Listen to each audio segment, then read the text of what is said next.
बाद में हिंदू धर्म के ऊपर आएंगे कि देखिए कृष्ण जी भी नमाज पढ़ने का हुक्म दे रहे हैं। वाक़िमिस्सलात लिज़िक्री, और मेरी याद के लिए तुम नमाज कायम करो। ये मूसा अलैहिस्सलाम पर भी अल्लाह रब्बुल आलमीन ने नमाज फ़र्ज़ की। और मूसा पर नमाज तो ऐसी फ़र्ज़ थी कि मूसा अलैहिस्सलाम अल्लाह के नबी से बार बार कहते थे कितने वक्त की नमाज है? 50। नहीं पढ़ पाएगी आपकी उम्मत, फिर जाइए कम कराइए। फिर कहे कितनी रह गई? का 40। का भी ज़्यादा, और कम कराओ। कितनी रह गई? 30। ये भी ज़्यादा, फिर जाओ। अब कितनी रह गई? 20। ये भी ज़्यादा, फिर जाओ। फिर गए, कितनी रह गई? 10। ये भी ज़्यादा है। ए मूसा क्या 10 तो ठीक है? नहीं नहीं, फिर जाओ। फिर गए, कितनी रह गई? का 5। कब? फिर जाओ। मेरी उम्मत 2 वक्त की नमाज नहीं पढ़ पाई, आपकी उम्मत 5 वक्त की कैसे पढ़ेगी? अल्लाह के नबी फरमाते अब नहीं जाऊँगा। क्यों? कहने अब मुझे बार बार अपने रब के पास जाते हुए शर्म आती। कितनी कम कराऊं? 50 से 5 रह गई, 10 गुना अल्लाह ने कम कर दी, फिर जाऊं तो क्या बिल्कुल ख़त्म करवा दूं? नहीं, अब नहीं जाऊंगा। 5 वक्त की फ़र्ज़ हो गई। तो मूसा अलैहिस्सलाम पर भी नमाज फ़र्ज़ थी। हज़रत इब्राहीम अलैहिस्सलातु वस्सलाम के ऊपर भी ये नमाज फ़र्ज़ थी। जब हज़रत हाजरा को और उनके पेट से पैदा होने वाले बच्चे इस्माइल को जब हज़रत इब्राहीम अलैहिस्सलाम ने बेआबू गया वादी पे छोड़ दिया, गैर ज़ीज़रा वादी में छोड़ दिया, एक बियाबान जंगल में मैदान मिना में छोड़ दिया, और जब चले गए दूर गए तो फरमाया रब्बना इन्नी अस्कन्तु मिन ज़ुर्रियती बिवादिन गैरि ज़ी ज़रअ इंद बैतिकल मुहर्रम लियुकीमुस सलाह। आए हमारे रब, आए हमारे परवरदिगार, हमने अपनी ज़ुर्रियत को, हमने अपनी औलाद को, हमने अपने बीवी और बच्चे को एक ऐसी बियाबान जंगल में छोड़ दिया है जहां उनका कोई पुरसाने हाल नहीं है, जहां उनका कोई देख रेख करने वाला नहीं है सिवाय तेरे। आए अल्लाह, मैंने उनको गैर आबाद, गैर मानूस जगह पर हमने उनको छोड़ दिया है।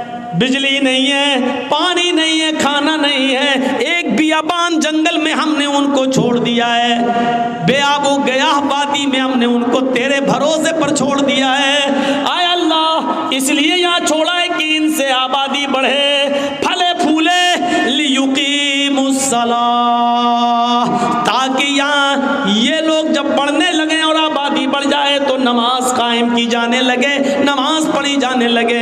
हमने कैसे बेआबू गया जंगल में, वादी में छोड़ दिया उनको, लियुकीमुस सलाह, ताकि यहाँ नमाज कायम की जा सके, नमाज अदा की जा सके। इब्राहीम अलैहिस्सलातु वस्सलाम पर भी नमाज फ़र्ज़ थी। एक दूसरे मौके पर इब्राहीम अलैहिस्सलातु वस्सलाम ने कहा रब्बिजअलनी मुकीमस्सलाती व मिन ज़ुर्रियती रब्बना व तक़ब्बल दुआ। गौर करो कुरान की इस आयत पर, इब्राहीम क्या कह रहे हैं? आय अल्लाह, मुझे और मेरी औलाद को नमाज का कायम करने वाला बना दे। रब्बिजअलनी मुकीमस्सलाती व मिन ज़ुर्रियती, आय अल्लाह, मुझे और मेरी ज़ुर्रियत को, मेरे बीवी बच्चों को, मेरी औलाद को मुकीमस्सलाह, नमाज का कायम करने वाला, नमाज का पढ़ने वाला बना दे, नमाज का पढ़ने वाला बना दे। रब्बना व तक़ब्बल दुआ, आय अल्लाह, तू हमारी इस दुआ को कबूल फरमा ले। आय अल्लाह, हमें और हमारी औलाद को नमाजी बना दे, नमाज का कायम करने वाला बना दे। इससे पता चलता है कि नमाज हर नबी पर फ़र्ज़ थी। जब मरियम के पेट से ईसा आए तो लोगों में हंगामा हो गया, हैं? मरियम ने बच्चा पैदा किया? अरे इसकी तो शादी नहीं हुई है, फिर बच्चा कैसे पैदा हो गया? खुराफाती लोग घेर लिए, मरियम बताओ ये बच्चा कहाँ से आया? तुम तो मेहराब में नमाज पढ़ती हो, इबादत में मसरूफ रहती हो और इतनी नेक बनती हो, और फिर शादी से पहले बच्चा, यानी सबको दिखाती हो, ढिढोरा पीटती हो, और हालत यह है कि तुमने एक नाजायज बच्चे को जन्म दे दिया। शादी से पहले ये बच्चा कहाँ से आया? पहले तो मरियम खामोश रही, जब लोगों के ताने वो सुन न सकी। बड़े बड़े कमेंट, बड़े बड़े गंदे कमेंट भी आते हैं ना, कीचड़ उछाला जाता है ना, और यह तो सामने दिख रहा है कि मरियम की शादी नहीं हुई है। फिर बच्चा कहाँ से? जब मरियम उस कमेंट को सुन नहीं सकी और लोगों के बातें और ताने जब बर्दाश्त न कर सकी तो इशारा कर दिया, इस बच्चे से पूछ लो। मुझसे क्या पूछते हो, इससे पूछ लो कि तेरा बाप कौन है, वो खुद ही बता देगा। जाओ जाओ। जब मरियम ने उस बच्चे की तरफ इशारा किया, कुरान क्या कहता है, जब लोगों से कहा इस बच्चे की तरफ जाओ, तो लोगों ने कहा कैफ़ा नुकल्लिमु मन काना फिल महदी सबिया। आए मरियम, तू मुझे उसके पास भेज रही है जो पालने में झूल रहा है, जो गहवारे में खेल रहा है, जो एक छोटा सा बच्चा है, वो क्या बोलेगा।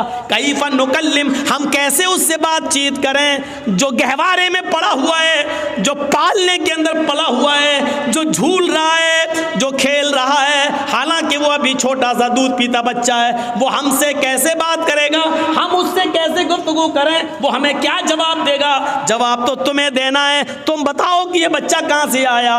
कैफ़ा नुकल्लिमु मन काना फिल महदी सबिया। आए मरियम, उस बच्चे के पास क्या भेजती है, वो तो पालने में झूल रहा है, वो तो छोटा सा बच्चा है, वो हमारी बात का क्या जवाब देगा। अभी इतना कहा ही था कौम के लोगों ने, इतने में वो बच्चा यानी ईसा अलैहिस्सलाम उसी झूले से आवाज देते हैं, उसी पालने से, वो गहवारे से बोलते हैं, इन्नी अब्दुल्लाह अतानियल किताब वजालनी नबिय्यन वजालनी मुबारकन ऐनमा कुन्तु व औसानी बिस्सलाती वज़्ज़काती मा दुमतु हय्या।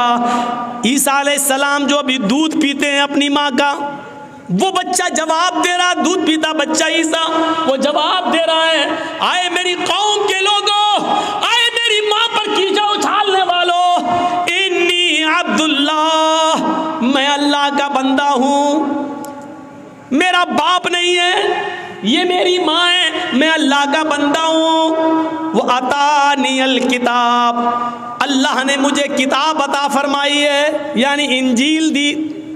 आगे बड़े होकर जब नबी बनेंगे तो देगा, अतानियल किताब, अल्लाह ने मुझे किताब अता फरमाई। वजालनी नबियन, और अल्लाह ने मुझे नबी बनाया है। बच्चा बोल रहा है, वजालनी नबियन, उसने मुझे नबी बनाया है। वजालनी मुबारकन ऐनमा कुन्तु, और मुझे बड़ा मुबारक बनाया है जहाँ मैं हूँ, यानी जहाँ जहाँ मैं जाऊँ हर जगह बरकत ही बरकत होगी। वजालनी मुबारकन ऐनमा कुन्तु, मैं जहाँ जहाँ हूँ वहाँ अल्लाह ने बरकतों के दरवाजे खोल दिए। और इसके बाद जो जुमले कहे वो सुनिए, व औसानी बिस्सलाती वज़्ज़काती मा दुमतु हय्या, और उस अल्लाह ने मुझे हुक्म दिया कि जब तक मैं जिंदा रहूं नमाज कायम करता रहूं और ज़कात अदा करता रहूं। औसानी बिस्सलाती वज़्ज़काती मा दुमतु हय्या, मुझे नमाज का और ज़कात का हुक्म दिया जब तक मैं जिंदा रहूं। जिंदगी जिसने दी उसने जिंदगी के गुजारने के उसूल बताए हैं। ये नमाज ज़करिया भी पढ़ा करते थे, ये नमाज मरियम भी पढ़ा करती थी, ये नमाज मूसा भी पढ़ा करते थे, ये नमाज इब्राहिम भी पढ़ा करते थे, ये नमाज ईसा अलैहिस्सलाम भी पढ़ा करते थे।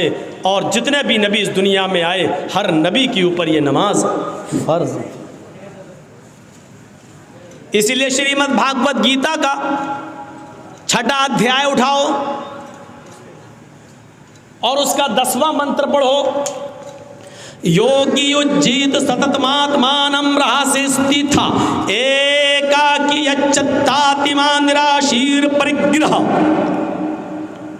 जब तुम ईश्वर की पूजा करने के लिए खड़े हो, है अर्जुन, कृष्ण जी कह रहे हैं, है अर्जुन, जब तुम ईश्वर की, अल्लाह की इबादत पूजा करने के लिए खड़े हो तो पूरे शरीर की एक्सरसाइज, पूरे शरीर का योग हो जाए।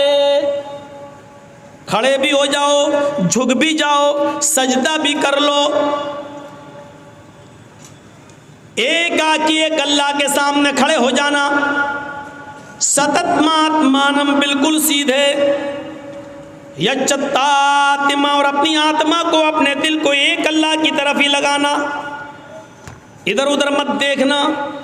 हृदया नमः, सीने पर हाथ लेना और सर को नीचे झुका लेना, नमा, सर झुका लेना यानी सजदे की जगह पर।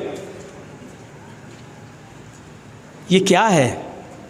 और पूरे शरीर की एक्सरसाइज, एकाकी, जो कुछ भी मांगना एक अल्लाह से मांगना, निराशीर और सबसे निराश हो जाना, ऊपर वाले से निराश मत होना। ये पूरी की पूरी नमाज। पंचम समय कर्तव्य, और ऐसा 5 वक्त करना। मृगचरम, हिरन की खाल बिछा लेना। अगर पाक जमीन, पवित्र धरती ना मिले, पवित्र धरती ना मिले यानी जमीन पाक ना हो, तो मृग मानी हिरन और चरम मानी चमड़ा, हिरन का चमड़ा यानी हिरन की खाल बिछाकर उस पर नमाज पढ़ लेना। यानी हलाल जानवरों का चमड़ा हिंदू धर्म के अंदर भी हलाल है, उस पर भी नमाज पढ़ी जा सकती है। और ये चीज़ हिंदू धर्म की किताब और श्रीमद् भागवत गीता कह रही है, जो हर हिंदू के घर में मिलेगी। गीता कह रही है नमाज पढ़ने का सबूत हिंदू धर्म की किताबों में भी है। जिंदगी गुजारने देने वाले ने जिंदगी गुजारने के उसूल बताए हैं, किताब में आज मौजूद है। और सबसे बड़ा अकीदा कि इस जिंदगी को गुजारने के बाद फिर एक दिन हमें और आपको मरना भी है, इसलिए मौत को भी कामयाब बनाना, मरने के बाद का तसव्वुर हमारे और आपके दिल में रहेगा, तभी हम ये काम करेंगे। अगर ये होगा मर जाएंगे, मिट्टी में मिल जाएंगे, बाद में कुछ नहीं होना, तो कोई आदमी नमाज नहीं पढ़ेगा, कोई आदमी अच्छे काम नहीं करेगा। क्यों करने लगा? जब मरकर मिट्टी में मिलना है तो हम अच्छे काम क्यों करेंगे? दुनिया में कितना इख्तिलाफ है, कितना निज़ा है, कितना झगड़ा है। इस इख्तिलाफ को ख़त्म करने की एक ही उसूल है इस इख्तिलाफ को ख़त्म करने का, कि लोगों को कीमती चीज़ से जोड़ दिया जाए और किसी ख़तरनाक चीज़ से बाखबर कर दिया जाए। सुनिए, बड़ी अच्छी एक मिसाल दे देता हूँ आपको। कुछ लोग लड़ रहे हैं, गत्थम गुत्था हो रही है, यहाँ लड़ाई हो रही है, वो उसको मार रहा है, इसको मार रहा है, पैसा दे, ये दो, लड़ाई झगड़ा हो रहा है। जर्जीस साहब पहुंच गए। जर्जीस साहब के पास 100 कंचे हैं। कंचे जानते हैं ना, गोली, आप लोगों के यहाँ जो भी बोलते हो, कंचे हैं, 100 गोलियां हैं।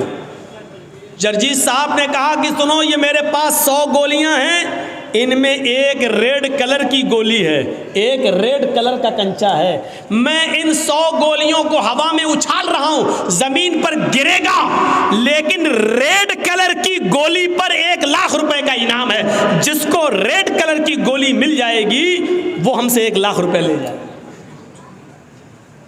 जर्जीस साहब ने यह कहकर 100 गोलियां हवा में उछाल दी। ईमानदारी के साथ बताइएगा, वो लड़ने वाले अब क्या करेंगे? जो अभी लड़ रहे हैं, जो अभी झगड़ रहे हैं, आपस में एक दूसरे को चप्पल से मार रहे हैं, बाल खींच रहे हैं, जब उन्होंने सुना कि लाल रंग की गोली पर 1 लाख रुपए का इनाम है, जिसको मिलेगी उसको 1 लाख रुपया, तो सारे के सारे लड़ाई झगड़ा छोड़कर फौरन भागेंगे और उस गोली के ऊपर टूट पड़ेंगे। गोलियां और भी हैं वहां, लेकिन सबकी नजर लाल रंग की गोली के ऊपर होगी। लाल रंग की गोली मिल जाए ताकि ये इनाम हमें मिल जाए, जबकि गोलियां वहां और भी हैं, लेकिन दूसरी गोलियों को कोई नहीं पकड़ेगा, सिर्फ लाल रंग की गोली के ऊपर उसकी नजर होगी। ये झगड़ा जर्जीस साहब ने कैसे ख़त्म कर दिया? लोगों को एक कीमती चीज़ से जोड़ दिया है, झगड़ा ख़त्म हो गया है। जो लोग अभी लड़ रहे हैं, हम तुमसे दौलत में आगे निकल जाएं, तुम हमसे दौलत में आगे निकल रहे हो, आपस में झगड़ा कर रहे हैं, इनको एक कीमती चीज़ से जोड़ दो, इनको हुसूले जन्नत से जोड़ दो, इनको जन्नत की तरफ लगा दो, इनको बताओ कि ये करोगे तो ये होगा, जन्नत में ये नेमतें हैं, इन नेमतों के हुसूल के लिए आपस में एक दूसरे से आगे बढ़ो, नमाज पढ़ो, हराम खोरी छोड़ो, शराब नोशी से तौबा करो। इनको एक कीमती चीज़ से आप जोड़ दीजिए। शर्त यह है कि कीमती चीज़ से जोड़ने के लिए एक अच्छा उसलूब इस्तेमाल किया जाए, अपने आप झगड़ा ख़त्म हो जाएगा और लोग उस कीमती चीज़ को पाने के लिए उस पर दौड़ पड़ेंगे। अच्छा, कुछ लोग लड़ रहे हैं, जर्जीत साहब ने बहुत कोशिश की लेकिन वो झगड़ा ख़त्म नहीं कर पाए हैं। जर्जीत साहब एक पिटारा लेके पहुंच गए हैं। हे हटो हटो, छोड़ो, तुम लोग क्यों लड़ रहे हो, ये गुत्तम गुत्ता क्यों कर रहे हो, हटो। लेकिन हमारी बात का कोई असर नहीं हो रहा, चुप जा यहाँ से, इसने हमारा पैसा लिया, इसने हमारा ये दबाया, इसने हमारा ये किया, लड़ रहे हैं। जर्जीत साहब ने उन लड़ने वालों के सामने एक पिटारा खोल दिया, उसमें से एक जहरीला सांप निकलता है और पिटारे से कूद जाता है और रेंग कर उन लड़ने वालों के पास पहुंचता है। बताइए वो लड़ने वाले क्या होंगे, जबकि एक दूसरे को मारने के लिए तुले थे, अब तो सांप